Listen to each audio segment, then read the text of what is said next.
കാരശ്ശേരി മാഷെ, ഇവിടെ ഈ ശബരിമലയുമായി ബന്ധപ്പെട്ട് അതിപ്പോൾ യുവതീ പ്രവേശന വിഷയമായാലും ശബരിമലയിലെ സ്വർണം അപഹരിച്ച സംഭവമാണെങ്കിലും ഒക്കെ അതൊരു വിശ്വാസ പ്രശ്നം മാത്രമല്ല.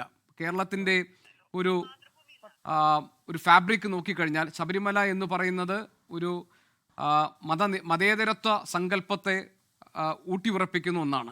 ആ തരത്തിലുള്ള ഒരു ആരാധനാലയമാണ്. അപ്പോൾ അതുമായി ബന്ധപ്പെട്ട കാര്യങ്ങൾ വിശ്വാസ പ്രശ്നം മാത്രമല്ല, കേരളത്തിൽ അതൊരു വലിയ രാഷ്ട്രീയ വിഷയം കൂടിയായി മാറിയിരിക്കുന്നു. സത്യത്തിൽ കേരളത്തിൻ്റെ പൊതുസമൂഹം വളരെ നടുക്കത്തോടു കൂടിയാണ് ശബരിമലയിൽ ഇങ്ങനെയൊരു സ്വർണ്ണ അപഹരണം നടന്ന സംഭവങ്ങളെ നോക്കിക്കണ്ടത്.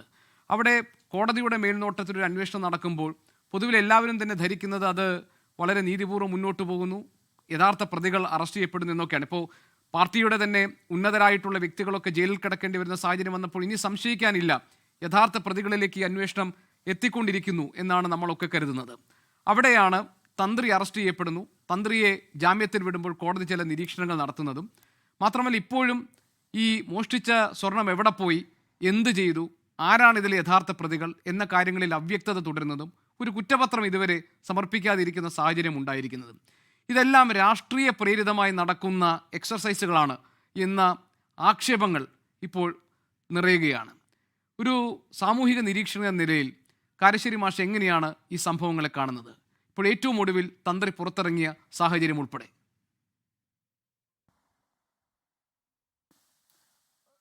ഗോപികൃഷ്ണൻ, ഇതിലിപ്പോ സ്വർണം മോഷ്ടിക്കുക എന്ന് പറയുന്നത് അത് വ്യക്തിയുടേതാണെങ്കിലും ഒരു അമ്പലത്തിൻ്റെ ആണെങ്കിലും വേറെ ഒരു സ്ഥാപനത്തിൻ്റെ ആണെങ്കിലും ഒക്കെ കള്ളത്തരമാണല്ലോ. കട്ടു എന്നാണ് കേസ്, കളവ് കേസാണ്. അപ്പോൾ അതിൽ നമ്മൾ വിശ്വാസം ഒക്കെ രണ്ടാമത് വരുന്നതാണ്. ആദ്യം വരുന്നത് കളവ് പോയി എന്നാണ്. അപ്പോൾ ഇതിനകത്ത് ഒരു പ്രത്യേക അന്വേഷണ സംഘം വെച്ചത് എൻ്റെ ഓർമ്മ ശരിയാണെങ്കിൽ കോടതി പറഞ്ഞിട്ടാണ്. പക്ഷെ നമ്മളതിൽ ശ്രദ്ധിക്കേണ്ട ഒരു കാര്യം, ആ പ്രത്യേക അന്വേഷണ സംഘം SIT സ്പെഷ്യൽ ഇൻവെസ്റ്റിഗേഷൻ ടീം അതിനുള്ളൊക്കെ കേരള പോലീസാണ്. അപ്പോൾ അതിൽ വന്ന ഒരു വലിയ പ്രശ്നം അവരുടെ കാര്യപ്രാപ്തി ഇല്ലായ്മ അല്ലെങ്കിൽ ഉദാസീനത, നമ്മൾ ഉഴപ്പ് എന്ന് പറയുമല്ലോ, ഇൻഡിഫറൻസ്, അത് ബോധപൂർവമാണ് എന്ന് വിചാരിക്കാനാണ് ന്യായം. കാരണം തന്ത്രിക്ക് മുമ്പേ പുറത്തിറങ്ങിയ എല്ലാ ആളുകളും, അതിൽ വളരെ പ്രധാനപ്പെട്ട ഉണ്ണീഷൻ പൊറ്റിടമാരുള്ള ഒന്നാം പ്രതി എന്ന് പറയുന്ന തരത്തിലുള്ള ആളിലൊക്കെ സമയത്ത് കുറ്റപത്രം സമർപ്പിച്ചില്ല എന്ന കാരണം കൊണ്ട് 90 ദിവസം പുറത്തിറങ്ങുകയാണ്. അപ്പോൾ എന്തുകൊണ്ടാണ് അവർക്ക് സമയത്ത് ഇത് സമർപ്പിക്കാൻ പറ്റാതെ പോയത്? അതായത് ഹൈക്കോടതി നിരീക്ഷണത്തിലുള്ളൊരു സംഭവം, ഹൈക്കോടതി നിർദ്ദേശിച്ചിട്ട് നിലവിൽ വന്ന ഒരു അന്വേഷണ സംഘം അവരെന്തുകൊണ്ട് ഉദ്ദിഷ്ട സമയത്ത് അത് കൊടുക്കുന്നില്ല? അപ്പോൾ അതിൽ ഞാൻ കാണുന്ന ഒരു കാര്യം, അതിൽ പ്രധാനപ്പെട്ട 2-3 പേര്, ഇപ്പോൾ ഉദാഹരണം പറഞ്ഞാൽ പത്മകുമാർ അല്ലെങ്കിൽ ശ്രീ വാസു, അവരൊക്കെ CPM വളരെ വേണ്ടപ്പെട്ട ആളുകളാണ്.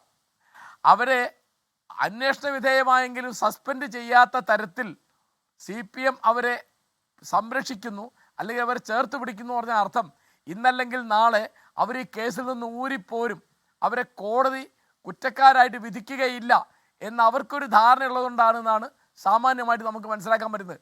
മറ്റിപ്പോൾ ഇത്ര വലിയൊരു കേസിൽ അറസ്റ്റ് ചെയ്യപ്പെട്ട് റിമാൻഡിൽ ജയിലിൽ കിടക്കുന്ന ആളുകളെ സസ്പെൻഡ് ചെയ്യാം അന്വേഷണ വിധേയമായിട്ട്, കോടതി അവർ നിരപരാധികളാണെന്ന് പറഞ്ഞാൽ തിരിച്ചെടുക്കുകയും ചെയ്യാം. അതല്ല ഉണ്ടായത്. ഇപ്പോൾ തന്ത്രിയുടെ കാര്യത്തിൽ ഏതെങ്കിലും ഒന്നേ ശരിയാവുള്ളൂ ഈ അന്വേഷണ സംഘം ചെയ്തത്. ഒന്നുകിൽ അറസ്റ്റ് ചെയ്തത് തെറ്റാണ്, അല്ലെങ്കിൽ ഇപ്പോൾ അവർ കോടതിയിൽ കൊടുത്ത സംഗതികളൊക്കെ തെറ്റാണ്. രണ്ടും കൂടി ശരിയാവില്ല.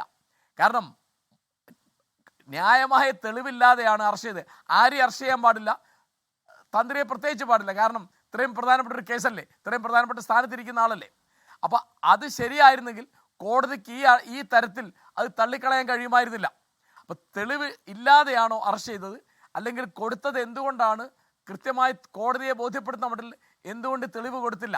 അപ്പോഴാണ് നമ്മൾ മനസ്സിലാക്കുന്നത്, അല്ലെങ്കിൽ നമുക്ക് ഊഹിക്കാവുന്നത്, ഇത് സത്യസന്ധമായി നിഷ്പക്ഷമായി നിഷ്കളങ്കമായി ഒരു അന്വേഷണം നടക്കുകയല്ല, അതിലെന്തൊക്കെയോ തരത്തിലുള്ള ഗൂഢാലോചനകൾ അല്ലെങ്കിൽ ആസൂത്രണങ്ങൾ നടക്കുന്നുണ്ട്. മറ്റിപ്പോൾ 6 പേര് പുറത്തു വന്നപ്പോൾ അതിൽ 6 പേരും പുറത്തു വന്നത് 90 ദിവസമായിട്ടും കുറ്റപത്രം സമർപ്പിക്കാത്തതിൻ്റെ പേരിലാണ്. ഈ പ്രതികളൊക്കെ വളരെ സ്വാധീനമുള്ളവരും വലിയ വ്യക്തിബന്ധങ്ങളുള്ളവരും സമൂഹത്തിൽ പലതരത്തിലുള്ള സ്ഥാനമാനങ്ങളുള്ളവരാണ്. അവർക്ക് തെളിവ് നശിപ്പിക്കാൻ എളുപ്പമാണ് എന്ന് ആർക്കറിയുന്നതിനേക്കാൾ മുമ്പേ ഈ SITക്ക് അറിയേണ്ടതാണ്. ആ തരത്തിലുള്ള ഉത്തരവാദിത്വം കാണിച്ചില്ല എന്നുള്ളത് തീർച്ചയായിട്ടും ജനങ്ങളോടും നിയമവ്യവസ്ഥയോടും നീതിന്യായ പീഠത്തോടൊക്കെ കാണിക്കുന്ന വലിയ അന്യായമാണ്. തുടക്കത്തിൽ കോടതി ഇവരുടെ അന്വേഷണത്തിൽ സംതൃപ്തി രേഖപ്പെടുത്തിയതാണ് എൻ്റെ ഓർമ്മ. ഇപ്പോൾ നമുക്ക് മനസ്സിലാവുന്നൊരു കാര്യം ഇതിൽ രാഷ്ട്രീയം കളിക്കുന്നുണ്ട് എന്നാണ്.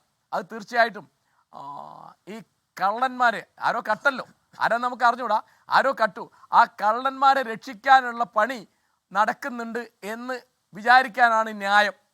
ലോകത്തെവിടെയായാലും ഏത് സമയത്തും 24 വാർത്തകളും ഓഗ്മെന്റഡ് റിയാലിറ്റി പാക്കേജുകളും എക്സ്പ്ലെയിനറുകളും വിശദമായി കാണാൻ ഞങ്ങളുടെ യൂട്യൂബ് ചാനൽ നിങ്ങൾക്ക് സബ്സ്ക്രൈബ് ചെയ്യാം.